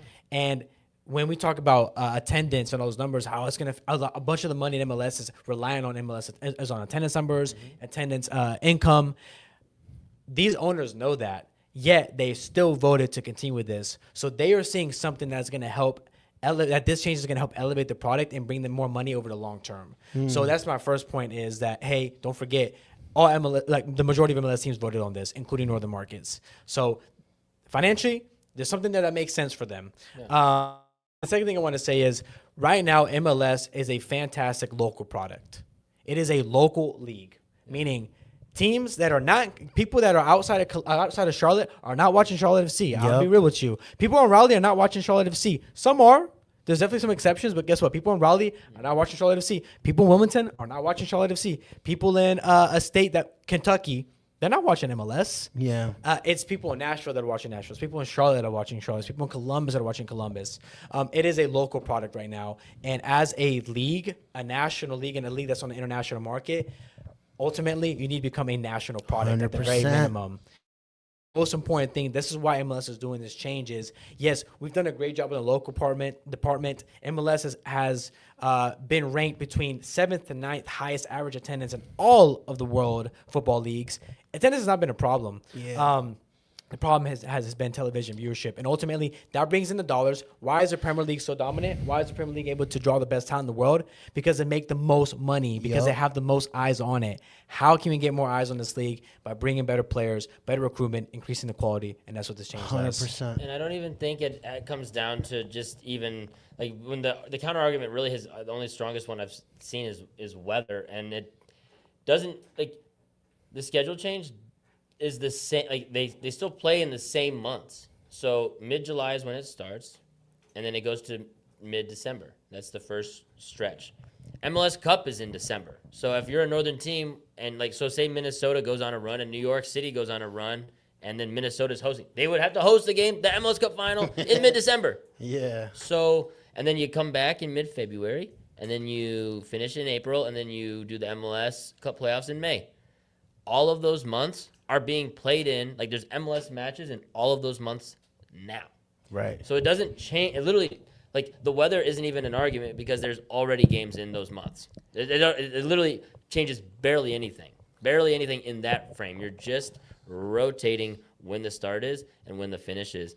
And when it comes to, and I think this is actually one pushback I would have on Dean's conversation about it, because he said he felt like the change would be good for the international market. For me, I'm not even focused on the international market. Bring the American fan base, hone that in first before we worry about whether or not England is watching this league. Like there are so many 100%. Americans that should be watching this league right now that aren't, and a big part of it is because the playoffs are in a horrible position time. If you put the MLS Cup playoffs in May, like they're going to be in 2028 will be the first year. I mean, you just set yourself up for, I feel like, I mean, you're competing with NBA playoffs a little bit there and NHL playoffs a little bit there, but it's just not quite the same as having the games scheduled on, like, the ACC final. Well, it's also early into those playoffs. Yes, like, 100%. And they're also They're a series. They're series, so people can afford to miss a game. People can afford to do that. And back on the point of what you were saying is, we got to get national eyes on it. When you are recommending MLS or trying to get one of your soccer buddies who just watches European soccer, like, to get into MLS, when will be the time, or what is the kind of game that you would try and present to them to get them into the league? It's a playoff game. Yeah, it's 100%. playoffs. The playoff MLS is different. The intensity is different. Yep. The fights, the storylines are different. They're much more enhanced. Like, for me, if I'm going to try and get someone to watch MLS, I'm saying, oh yeah, you should tune into this MLS game. You should turn into this playoff match. Yeah. And guess what? You know what? I can't tune into that because what? The Chiefs play tonight. Yeah. Right? And that was also, again, eyes, attention. Those key games all came in the time where NFL is right at its prime. And so switching it to May just gives a lot more opportunity for new eyes. I would go to two things. I would almost not even worry about, the average American fan, because I think a lot of people have made their decisions in terms of, like, you're either gonna watch soccer or you're not. Like, somebody like me, it's hard to convince me to watch another sport that I'm not interested in.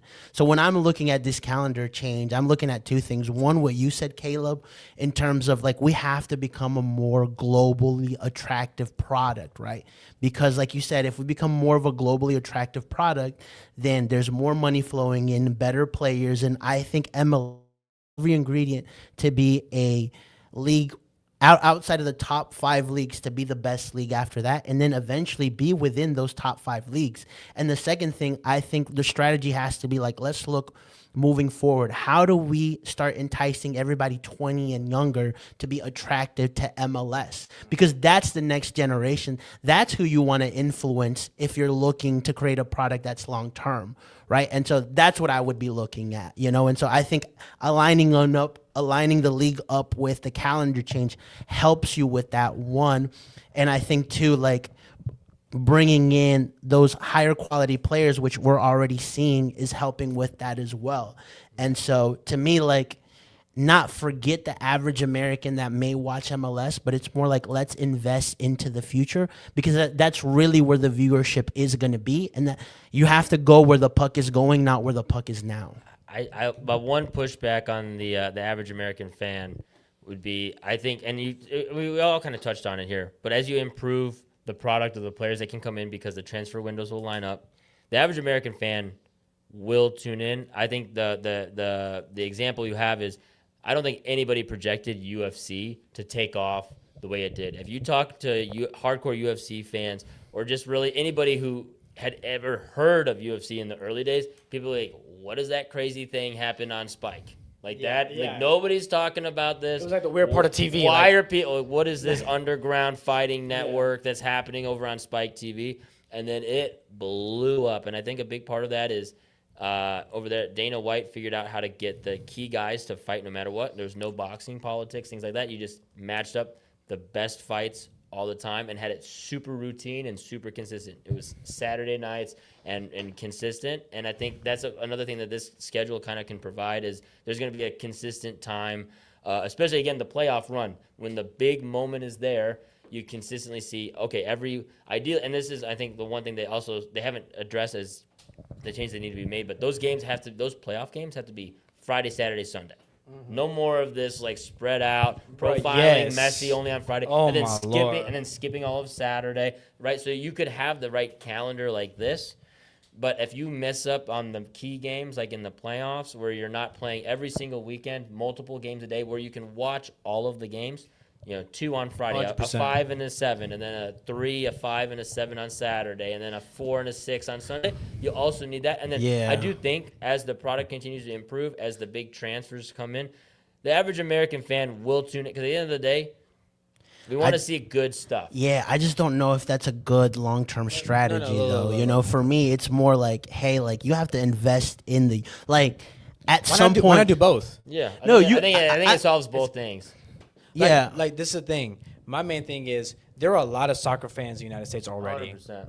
and a fourth of them, maybe not even a fourth, maybe an eighth of them watch MLS. Yeah. Not even like the average American, just the American soccer fan. Yeah. American soccer fans, for the majority, don't watch MLS. Right. My thing is, how can we get those guys to tune in? I think Instead of Man I U. think that's really difficult. Oh, no, in addition. Because yeah. if you're supporting a Chelsea, a Liverpool, and you're watching these high quality games in the morning, then you go watch an MLS game, the drop off is a lot. And so unless you're in that market and you can feel what it's like, because that's what happened. I mean, for me, when I first started watching soccer, I was more drawn to Liga MX than I was, MLS, because the product wasn't as good, right? Obviously, I loved, and it just related for me because they spoke Spanish, and it was more like they knew how to spice up the league, because I wasn't really I knew the quality was European, but I was like, Liga MX has something that's like unique and interesting, and that was hard to find in MLS. But you said that the people that are not in the market might have trouble sort of connecting with it. United States is notorious for having fans from outside the market. How many fans of the Cowboys do we have that are not from Dallas? How many fans of the Patriots? And how many new Chiefs fans do we have? No one cares about Kansas City. All of a sudden, everyone's a Kansas City Chief fan. Yeah. My thing is, I don't think this is across everything. I don't think MLS's pitch is, hey, I want to replace your European team. That's not the pitch. The pitch is, hey, man, that's great that you get to watch it in the morning, but hey, tune into us in the afternoon. Like, we're also a really fun event as well. Like, you have your team in Europe and you have your team here. Like, let us be your secondary team, right, at that case. I think that's the pitch is we're not going to replace any of these Barcelona happen. Yeah. The pitch is how can we be your second team? For sure. That's the pitch. For sure. And I just go back to, I think the long-term, the strategy is like if we get the youth and we become more attractive globally, then that's truly what's going to move things forward. I just think I think you can do all those things at once. I think you can by increasing the product and quality. I think the push is to do it all. What I'm saying is I think the ROI, the best ROI comes from the first two. Best ROI comes from people who are already soccer fans. That's the easiest sell. Yeah. The easiest sell is already existing. They like the sport. I have to disagree with you on that because it also depends on the quality of the product, And so why do more people watch Premier League? Because it's a better quality. And if you're a fan of the Premier League, if you're a fan of a high quality league, unless you're in that market, to me, like if I'm 4 hours away from Charlotte, I'm not going to tune into if there's no MLS team within an hour and a half from me, even that's a big ask. And I watch Premier League, it's going to be hard for me to buy in or try to watch an MLS team. Well, I don't even think it's about that. I don't even care about watching the local game. My thing is, how can we make Galaxy versus LAFC something that the whole country wants to tune in on that one-off? Even that would drive the That's league way harder huge. Than investing in the youth and saying, okay, we need to make these guys. What do you mean investing in the youth? You're aligning up the calendar more. Like the things that you're doing that you want to pull the average American for, I think you're better off pushing those things to younger crowds that like are getting into different sports. But younger crowds are grown up by their parents who are fans of these teams already. The reason why MLS is not hit necessarily. like Liga MX has 80 years, has Right. 3 to 4 generations of fans. Right. What I'm saying is, of course, like you can still hit the young audience. Yeah. Improving the product ultimately brings in the younger audience. It brings in existing soccer fans, and it creates new soccer fans. I think increasing the quality helps boost that across the board. I agree with everything you're saying. I'm just telling you that when I look at what's important to me, like That's a priority. the better ROI is going to be going for people that are out of this league, right? That like making this attractive for people outside of, just America, and two, investing in the youth. And you will get, the average person that, becomes an MLS fan, but I think it's not going to happen to the same rate that if you're looking long term to try to get the youth and try to get people outside of the American market. I think really for me, honestly, the biggest, and we've kind of touched on it in various ways, but I think one of the reasons people tune into the Premier League in the morning is because it owns a window of time. The 7:30 early coffee game and those 10 o'clock games. It's a window of time that nothing else really touches.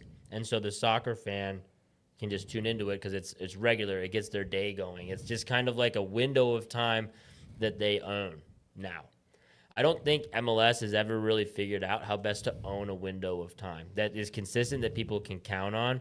I think that's what the calendar kind of fixes in some ways. Especially, again, we go back to the MLS playoffs in May. Like, can they find a way to own that window of time? I think that brings in local fans. I think that brings in, because at the end of the day, you have to have a time slot that's yours, that people relate to as yours. And I think that's a big part of viewership, is just in general, in any sport and anything. That's the way NFL found a way to target Sunday and own Sundays. It's a found. Yeah, but UFC, that window of time for us here is different than someone in Africa or somebody. But in again, Asia. that's not. But I don't think global. You're not. That's gonna not the point. That's I don't want. If you got to get American fans before you get the I think you got to get American youth before you get. You say, oh, got to be a global audience, but the reality is, if it's hard enough, you're saying to attract someone who's already an Arsenal fan to come and watch MLS, you're not going to draw someone from Paris to come in and tune in. I think you draw them with the type of players that are coming in here. I don't think. I don't think there's any shot you do that. Yeah. If you can, that was the argument. I didn't realize that was the argument you guys had. You're not bringing in foreign viewership, bro. Like, if you can't convince American people who live 3 hours away to try and tune in, you're not convincing someone across the Atlantic Ocean. Okay, what do you describe as the average American? To me, it's somebody that's like between 30 and 40, right? Like, but when I'm looking at like the sport. Yeah, when I'm talking sports. Average American soccer fans? No, not average American soccer fans. That's who I want to appeal to American soccer fans that like just soccer in general. They're already watching Premier League. Like, I have friends. All my friends are soccer fans. Guess what? Maybe two of them. So you're not watch saying MLS. Converting like people that just watch sports in general. No, You just want to convert the specific soccer fans. Yeah, I want to get American soccer fans actually watching MLS. Yeah, that's it. Yeah. That for me is the easiest sell because they're already a fan of the sport. Yeah. Now, if they're already a fan of the sport, the part that you have to convince them on is the quality aspect. Okay. The entertainment factor. Like, okay, yes. I watch that's Premier fair. League. I thought you just meant like the average fan in general. I was like, no. I'm kind of like, it's going to be difficult no. to someone that watches NFL or baseball American religiously soccer to fans. switch. Okay, American fair. soccer fans for me is the main priority because we have a ton of soccer fans already in this country, but only a tiny fraction are watching MLS. And I'm not going to convince your dude from Alabama who watches college.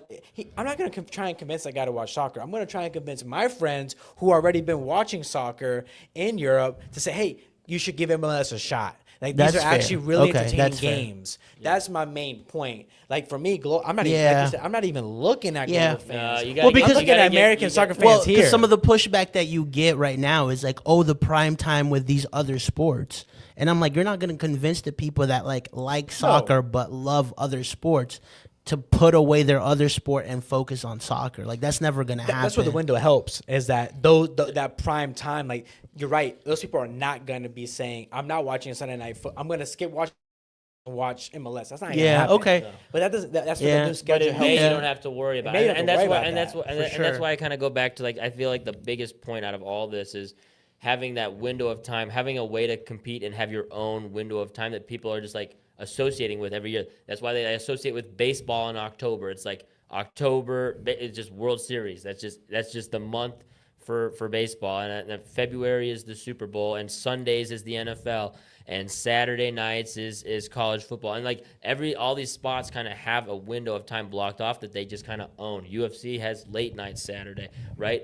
Premier League, again, Saturday morning time window that they have, and they kind of own it, and people just, it's just, again, super consistent, and it's just theirs. And so I think if MLS can find a way to be like, May is our month, and that's a key. Ultimately, it comes down to this: you have to nail playoffs. Yep. We can make all these changes, but if you do not nail playoffs Yeah. under the current format, you're literally throwing fans away.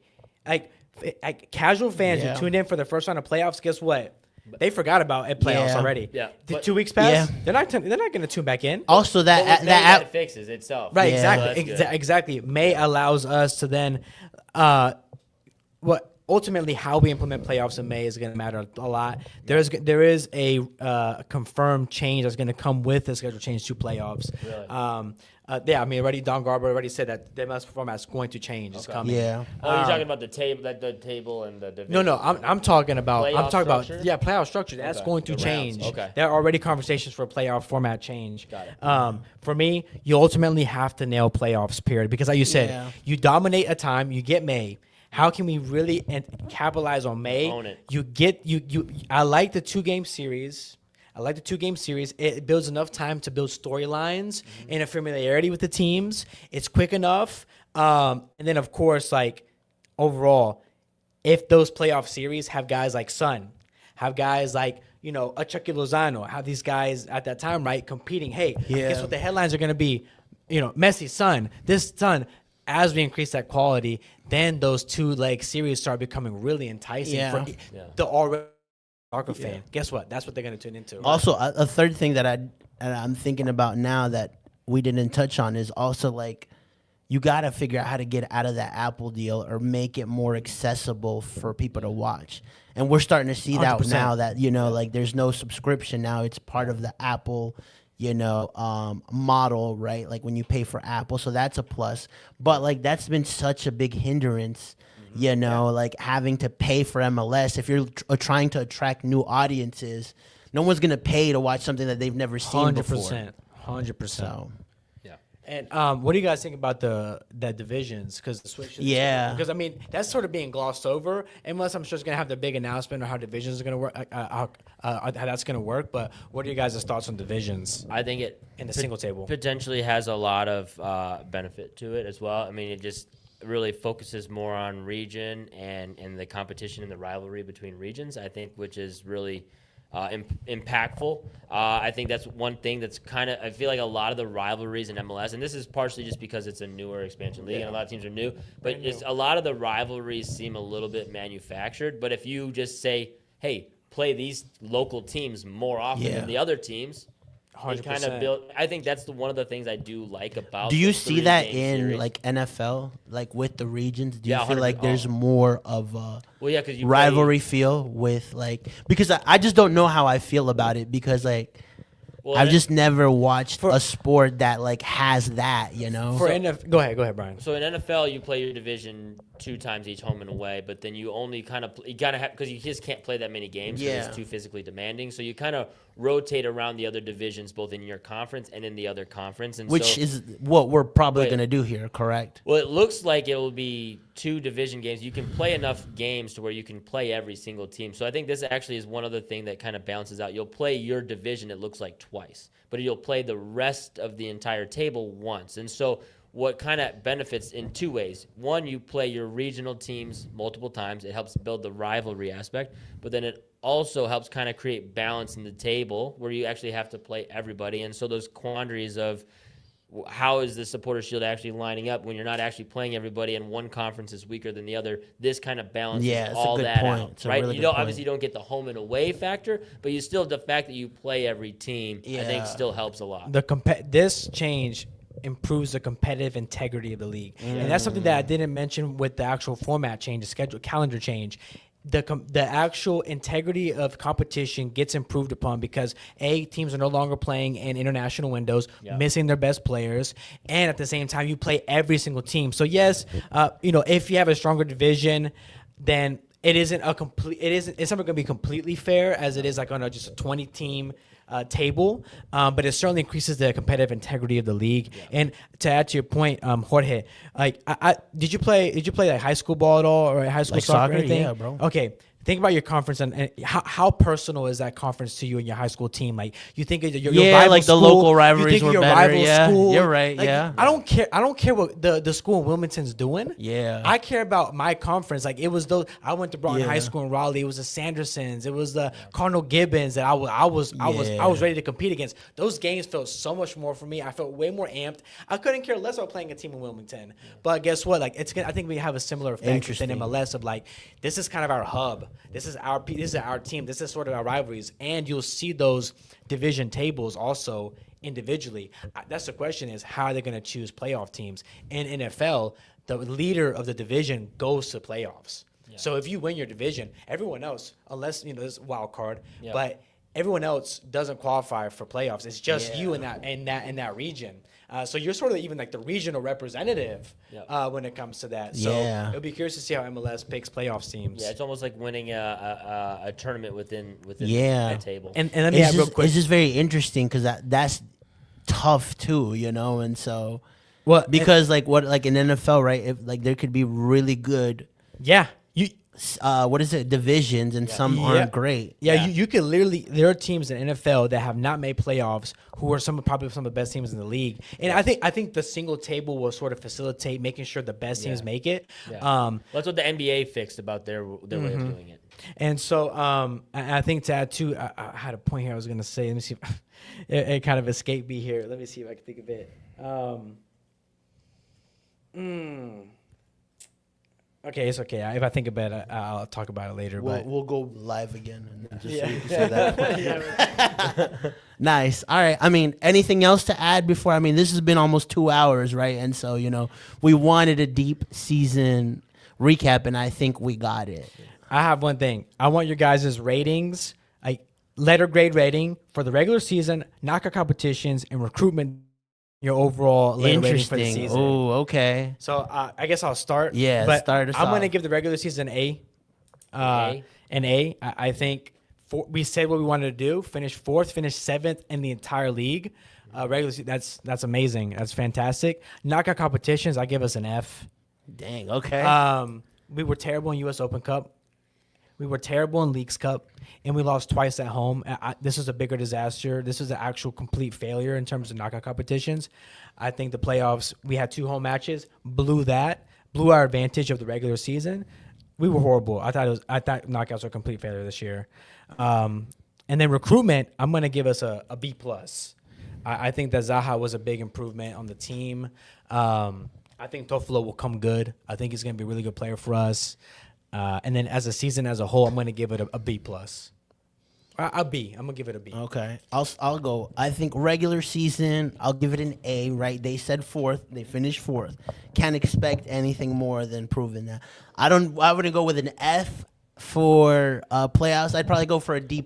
Why? Because they were able to grind out a 3rd game away. Okay, that's fair. And so, but they did lose both games at home. That's why I can't even give you a C. We didn't even score an open field goal in the second game. Yeah. We didn't score to 260 minutes. Yeah, but they forced the 3rd game. That's true. So that's fair. I'll give you a D+. Recruitment, I'd say B-. We did get Wilfred Zaha. Toffolo was he looks like a good player, but you brought in Eric Williamson.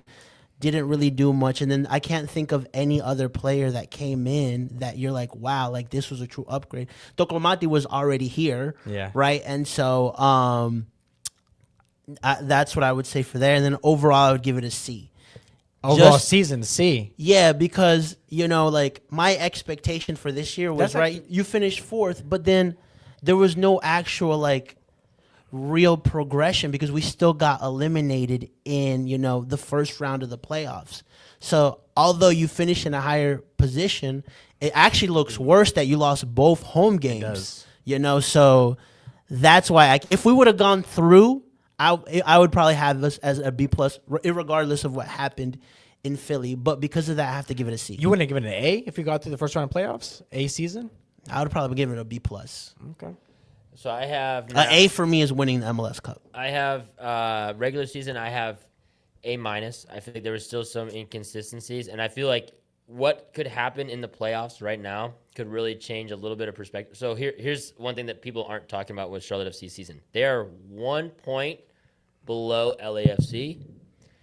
Based on the team still left in the table and whoever ends up qualifying for CONCACAF Champions Cup, and by winning that MLS Cup spot, a seed could easily drop down to LAFC, and that 1 point would be the difference between Charlotte FC qualifying and not, potentially, depending on how this all shapes up. That'd be crazy. And so I think that's one little letdown. It's like, man, you were so, especially, and then I just hone in on the Montreal game. That's where it was. Yep. Not being able to hold on to that result could have changed, because then that, I think, qualifying for Champions Cup changes everything to an A season.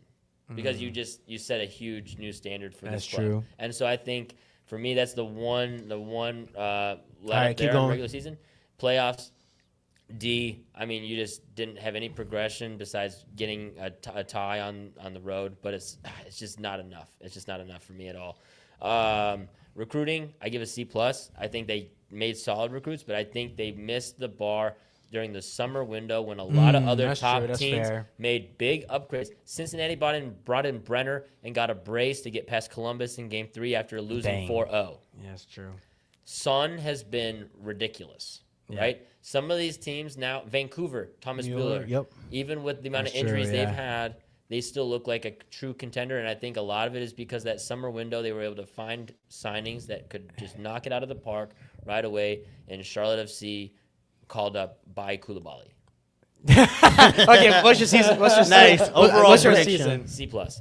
Okay, that's good. Okay. One more thing. One more question to pose. right. Your optimism level going into next season. How optimistic are you going into next season, considering what we need in the offseason, considering the age of our players, from a scale of 1 to 5, 5 being I feel super optimistic that we can go on and win MLS Cup, 1 being we're going to just go down, way down. What are you feeling?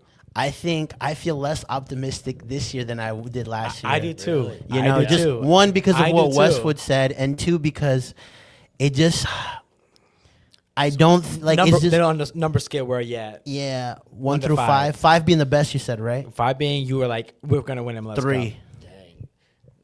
Yeah. Okay, 1 to 10. To get a little more nuance, 1 to 10, what are you at? 6.5. Okay. I would have said 7.5. Yeah. That to win confidence that they're going to make it run around. No, just optimistic about our ability to keep going forward. And yeah. 5 point. I'll say like a 5.5. They have 3 or 4 questions to answer at least. I think. I'm at 6. Okay. So, yeah, I think, but this year, compared to how you felt last year, you don't feel as excited, right? Yeah. That's- And I that's thought maybe my it was only sense. me. Nah, but it's my sense I feel too. expectations are too high at this point for yeah. the team. Nah, yep, I agree. It's a big pressure year. It is a big pressure year, and we'll talk about that on our next episode. With that said, this has been a very long episode, but we wanted to do something a little bit more in depth, and we got the 2 best guys here for it. Brian, where can people find you at? You can find me on Exit. Bam, Mauer Media, written content, topbin90.com, collegesoccernews.com. You know the deal. Nice. And Caleb, where can people find you so you can rage bait them? It's Caleb Adams. Real simple on Twitter. One place. With that, Jorge Gonzalez, Top Bin 90. Another episode of the podcast is done. We will be back, not next week, but the week after that. Go!